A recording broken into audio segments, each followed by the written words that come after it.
बिस्मिल्लाहिर्रहमानिर्रहीम, अस्सलाम वालेकुम जी। मैं नजमुल हसन बाजवा हूं।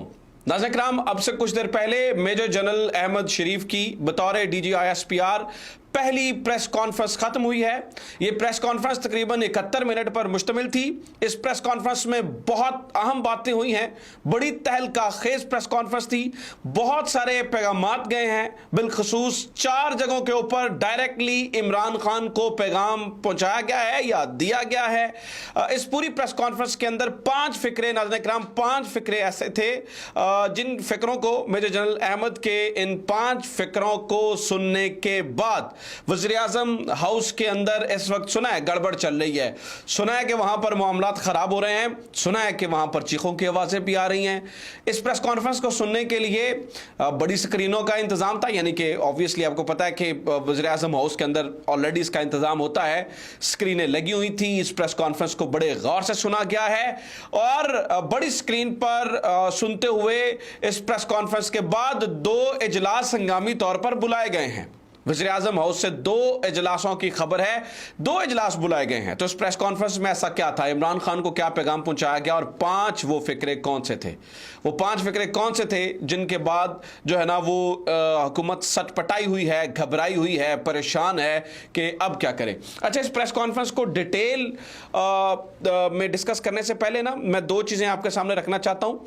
एक, जो जनरल अहमद के सामने जो लोग बैठे थे, इलेक्ट्रॉनिक मीडिया के लोग, इनमें से कुछ चेहरे मेरे लिए बड़े काबिल एहतराम है, काबिल इज़्ज़त है, जबकि ज़्यादातर चेहरे जो हैं वो मुनाफिकीन के थे। मुनाफिकीन के भरे हुए चेहरे जो हर वक्त ये कहते रहते हैं कि सोशल मीडिया की कोई अहमियत नहीं है। सोशल मीडिया के ऊपर बोलने वाले लोग जो जर्नलिस्ट हैं वो ऐसे ही हैं, फुला हैं, हम तो उनको जर्नलिस्ट समझते नहीं हैं। लेकिन मुनाफिकत देखिए कि नाज़रीन किराम, सवाल ये थे, social media, social media, social media, Imran Khan, general Bajwa, social media, social media, social media, Imran Khan, general Faiz, social media, social media, social media, social media.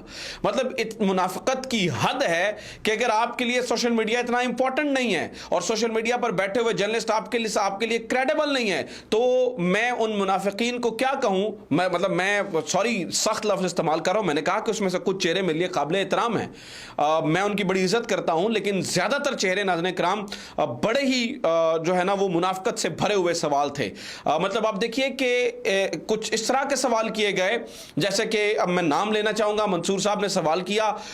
उन्होंने कहा, अहमद मंसूर साहब ने, जो 24 से आई थिंक वाबस्ता हैं, मतीन साहब जो वो भी जर्नलिस्ट हैं, तो इन्होंने क्या सवालात किए कि जी वो देखें, ये तो ग्रुप बंदी करके बाहर बैठे हुए लोग हैं, जो जिसमें वजाहत है खान साहब का नाम लिया गया। मतलब इस हद तक जो है ना वो बात की गई, इस हद तक जो। और फिर सवाल, क्या ये सवाल किया जाना चाहिए कि इमरान खान काबिल कबूल नहीं है? क्या इमरान खान जो है ना वो देखें वो किस तरह से जो है ना वो आपके मुखालिफ पॉलिसीज लेकर आ रहे हैं।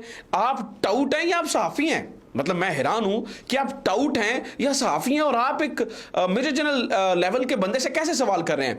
लेकिन यहां मुझे तारीफ करनी पड़ेगी जनरल अहमद की कि उन्होंने किसी भी इस तरह के सवाल को डायरेक्टली जो इमरान खान के बारे में पूछा गया उस तरह से इंटरटेन नहीं किया, बल्कि मुख्तलिफ जगहों पर 4 जगह, जैसे कि मैं आपको बता रहा हूं कि इमरान खान को मैसेज दिया, जो फौज की तरफ से मैसेज था, जो और इलेक्शन के ऊपर भी जो है ना जो इलेक्शन की ड्यूटीज हैं उसके ऊपर भी उन्होंने जो है ना वो 2 टोक बात की। तो अगर मैं जनरल बाबर जो इससे पहले DGISPR थे और जनरल अहमद, इन जो आज इन्होंने प्रेस कॉन्फ्रेंस की, इन दोनों के फर्क को अगर मैं देखूं तो बड़ा वाज़ेह फर्क था। देखिए, जनरल बाबर को मैं बड़े अच्छे से जानता हूं। जनरल बाबर से मेरी बड़ी खुशगवार मुलाकातें रही हैं। मैं जनरल बाबर से जो है ना वो बड़ा उन्हें मैं करीब से जानता हूं। मेरे जनरल अहमद शरीफ से मेरी कोई मुलाकात नहीं है, लेकिन इसके बावजूद जनरल बाबर जब तक ये रजीम चेंज नहीं हुआ तो बड़े ज़बरदस्त किस्म जो है ना उससे डिफेंड करते थे, लेकिन आखिरी दिनों में जनरल बाबर से चीज़ें उस तरह से मैनेज नहीं हो रही थी, वो सवाल उस तरह से नहीं मैनेज कर पाते थे। लेकिन जनरल अहमद ने इन सवालात को बड़े जबरदस्त तरीके से जो है ना वो टैकल किया। तो दोनों का अगर मैं मुवाजना करूं तो आज वाज़ेह फर्क नजर आया है जनरल बाबर में और जनरल अहमद शरीफ में। जनरल अहमद शरीफ ने ज्यादा बेहतर तरीके से चीजों को जो है वो टैकल किया। अब आ जाते हैं इस प्रेस कॉन्फ्रेंस के ऊपर। सबसे पहले जो उन्होंने जनरल बातें की मैं उनका जिक्र आपके सामने कर देता हूं, फिर पर्टिकुलरली इमरान खान को जो पैगाम भेजा गया या दिया गया उसके ऊपर मैं बात कर देता हूं, और फिर वो 5 फिक्रे वो जो 5 फिक्रें हैं जिनके बाद मैं आपको बता रहा हूं कि इस वक्त वज़ीर-ए-आज़म हाउस के अंदर जो है ना वो चीखो पुकार हो रही है, उसके ऊपर बात कर लेते हैं। सब आज असल में काउंटर टेररिज्म के ऊपर सबसे पहले मेजर जनरल अहमद शरीफ ने बात की। उन्होंने कहा कि पाकिस्तान में कोई नो गो एरिया नहीं है।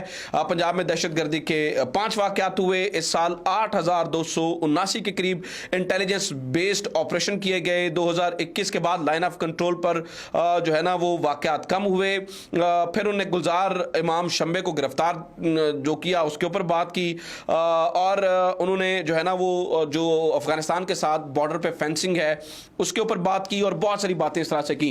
उन्होंने पर्टिकुलरली जब ये अपनी प्रेस कॉन्फ्रेंस को यानी कि जब अपनी बात को ख़त्म किया और जो सवालात का सेशन था उसको शुरू होने से पहले कहा जी पर्टिकुलरली मामलात यहाँ पर रखे जाएं, इसी के ऊपर बात की जाए। लेकिन आपको ये मालूम है कि फिर वो सवालात जो है वो सियासी किए गए। कुछ सवालात किए जाने बहुत ज़रूरी थे और उनको अच्छे तरीके से किया जाना चाहिए था। लेकिन जैसे कि मैं आपको बता रहा हूँ ना कि सामने जो हमारे कुछ मुनाफिकीन सो कॉल्ड जर्नलिस्ट बैठे थे उन्होंने बड़े ऐसा लग रहा था कि इमरान खान के बुग़्ज़ में लिपटे हुए सवाल किए जिनको जनरल साहब ने अच्छा टैकल किया। अब जनरल साहब ने जब इमरान खान साहब के बारे में बार बार बात हुई तो 4 जगहों के ऊपर नाज़रीन इकराम 4 जगहों के ऊपर जनरल अहमद शरीफ ने कैटेगोरिकली कहा, नंबर 1, हम किसी एक सियासी जमात के तरफदार नहीं हैं। नंबर 2, किसी खास सियासी सोच या किसी मजहब की सरखूबी की जाए, किसी खास मजहबी सोच या किसी खास सियासी सोच की सरखूबी की जाए तो मुआशरे के अंदर इंतशार फैलता है। जब इमरान खान के बारे में पर्टिकुलर सवाल किया गया तो उन्होंने कहा कि क्या आप ये समझते हैं कि फौज को किसी खास तरफ का जो है ना वो सियासी तरफ का तरफदार होना चाहिए? नहीं, फौज को जो है ना वो क्या आप नहीं समझते कि जो है ना वो सियासत में नहीं लेकर आना चाहिए? बार बार पूछा गया।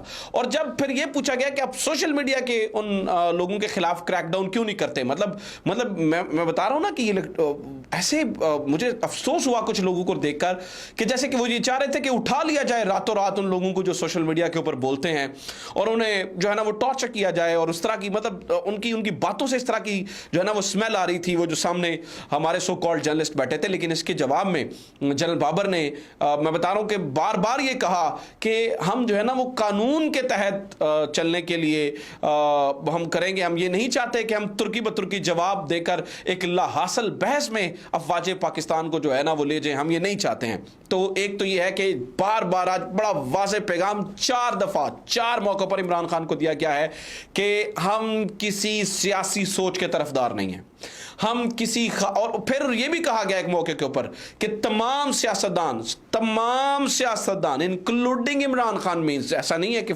इमरान खान को फिर आप अगर मुल्क के सबसे बड़े लीडर को सियासतदान या तो फिर आप ये कह रहे हैं कि नहीं समझते अफवाज पाकिस्तान, ऐसा नहीं है। अफवाज पाकिस्तान उन्हें जो है वो ऑब्वियसली बड़ा रिस्पेक्टेबल सियासतदान समझते हैं, इसीलिए कहा कि अफवाज पाकिस्तान तमाम सियासतदानों की रिस्पेक्ट करता है और इज्जत करता है, तमाम सियासी जमातों की इज्जत करता है। तो नाज़रीन अब आ जाते हैं उन 5 फिक्रों के ऊपर कि जिन 5 फिक्रों के बाद जनरल साहब के इन 5 फिक्रों के बाद इस टाइम जो है वो वज़ीर-ए-आज़म हाउस से जो है वो चीखों की आवाज़ें बुलंद हो रही हैं। सबसे पहला फिक्रा ये है कि पाकिस्तान में कोई नो गो एरिया नहीं, दहशतगर्दी कंट्रोल में है। गवर्नमेंट का मौक़िफ़ यह है कि इस टाइम वज़ारत दिफा का मौक़िफ़ यह है कि इस टाइम सिक्योरिटी इसलिए नहीं दी जा सकती क्योंकि पाकिस्तान में दहशतगर्दी के वाक़यात हो रहे हैं। जबकि DGISPR साहब ने यह कहा है कि पाकिस्तान में कोई नो गो एरिया नहीं है, दहशतगर्दी कंट्रोल में है। फिक्रा नंबर 1। नंबर 2, कानून की पासदारी करेंगे।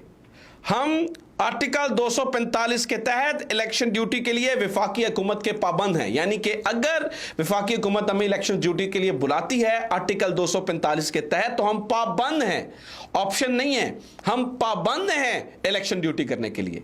यानी कि लिए फौज इलेक्शन ड्यूटी पे, वो जो इलेक्शन पर 2 टोक मौक़िफ़ था ना, इलेक्शन के लिए रजामंद है ड्यूटी करने पर अगर जो हुकूमत है उसकी नीयत साफ होती है। तो यानी कि वो अगर बुलाना चाहते हैं फौज को तो फौज इनकारी नहीं है, वो कह रहे हैं जी हम आर्टिकल 245 के तहत पाबंद हैं। हमने हाँ ज़रूर अपना मौक़िफ़ रखा है और वो वज़ारत दिफा ने आगे भी जाकर रखा है, लेकिन हम पाबंद हैं। फिर उन्होंने कहा जी हम गैर सियासी हैं, हम किसी एक ख़ास जमात की तरफदारी नहीं करते, अवाम नहीं चाहती कि हम सियासत में हिस्सा लें, किसी एक सियासी जमात की फ़ौज नहीं है। किसी एक सियासी जमात की। बार बार जब पूछा गया ना कि आप, मतलब इंप्रेशन ये था सवालों का कि क्या आप इस वक्त हुकूमत के पीछे खड़े हैं, तो जिसके ऊपर मेजर जनरल अहमद शरीफ ने कहा कि हम किसी एक सियासी जमात की फौज नहीं है। हाँ, हम आइन के तहत हुकूमत के साथ कोऑपरेट करने के पाबंद हैं, लेकिन इसका मतलब जो समझ आ रही थी बात, कि इसका मतलब ये नहीं है कि जो पर्टिकुलर सियासी जमात इस वक्त गवर्नमेंट में है हम उसके तरफदार हैं। नहीं नाज़रीन, ये वो 5 फिक्रे थे जिन्होंने, जो पिछले कुछ अरसे से हुकूमत ने पूरी एक जो है ना वो इमारत बनाई है, उसको ज़मीन बोस कर दिया है, उसको ज़मीन बोस करके रख दिया है। तो इसको जो है ना वो समझने की ज़रूरत है, इसको समझने की ज़रूरत है कि वेयर थिंग्स आर गोइंग। क्या इमरान खान काबिल कबूल हैं?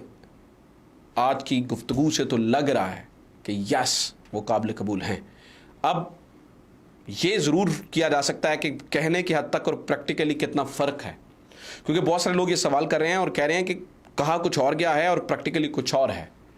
अगर तो ऐसा है तो फिर चीज़ें मुख्तलिफ होंगी, लेकिन जैसे DGI-SPR ने आज कहा वो चीज़ें थोड़ी मुख्तलिफ होंगी, और अगर तो उसी पर अमल होता है तो फिर तो ये तहरीक इंसाफ के लिए अच्छी खबर है, अच्छी बात है, और जो हुकूमत है उनके लिए ये बुरी खबर है। अपना ख्याल रखिए। खुदा हाफ़िज़। पाकिस्तान जिंदाबाद।